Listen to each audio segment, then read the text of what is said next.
This is Keep the Faith Ministry News. I'm Hal Mayer.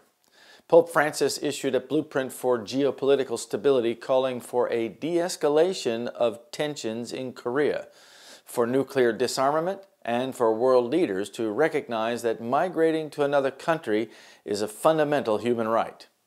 He set out his vision during his annual address to diplomats.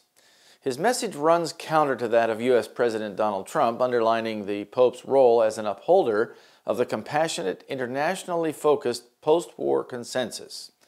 Unlimited migration is not a recipe for geopolitical stability. It actually brings chaos and conflict within societies that permit unlimited migration from people with an entirely different cultural experience and mentality.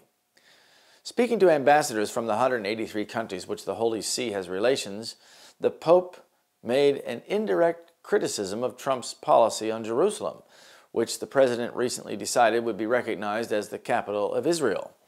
This move ran roughshod over United Nations resolutions on the matter, and Francis, stressing the city is sacred to Christians, Jews, and Muslims, called for those agreements to be respected through a commitment to keeping the status quo of the city.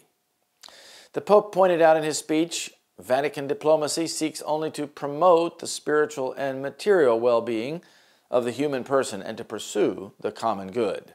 That, it said, happens that the material well-being involves all things geopolitical. The Vatican's geopolitical meddling often positions it to be the negotiator between nations in resolving conflicts that arise. The Holy See's large diplomatic network has earned it a reputation as a listening post where it is possible to pick up valued information about everywhere from Iran to Cuba.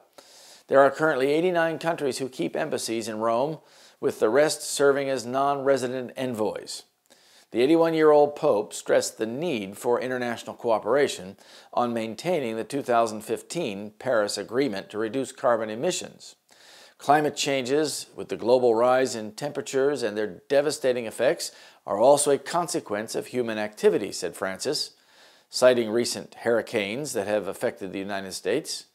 Hence, there is a need to take up, in a united effort, the responsibility of leaving to coming generations a more beautiful and livable world, and to work in the light of the commitments agreed upon in Paris in 2015. Climate change is now a political tool to bring on more globalization and centralized control of the whole planet. No wonder the Pope wants to keep the climate agreement that he helped to orchestrate. The Pope also stressed that dialogue on the Korean peninsula between South Korea and its dictator-led northern neighbor was of paramount importance. The Vatican has already signaled it would like contact with North Korea in order to ease tensions.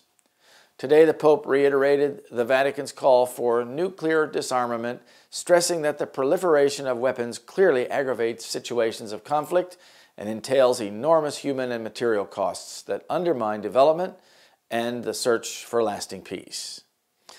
Francis, quoting Pope John XXIII, said, "The stockpiles of armaments which have been built up in various countries must be reduced all around and simultaneously by the parties concerned. Nuclear weapons must be banned." The Jesuit Pope's 5,000-word speech focused on refugees, warning against the stirring up of primal fears about the subject. "It must not be forgotten that migration has always existed," said the Pope. "In the Judeo-Christian tradition, the history of salvation is essentially a history of migration. Nor should we forget that freedom of movement, for example, the ability to leave one's own country and return there, is a fundamental human right." While the papal focus on climate change, migrants, and disarmament has earned him the moniker global leader of the left, the Pope also mentioned conservative issues such as protection of the family and protection of the unborn.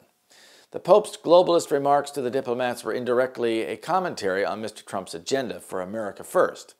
The nations of the world still listen to the Pope as one of its most respected geopolitical voices.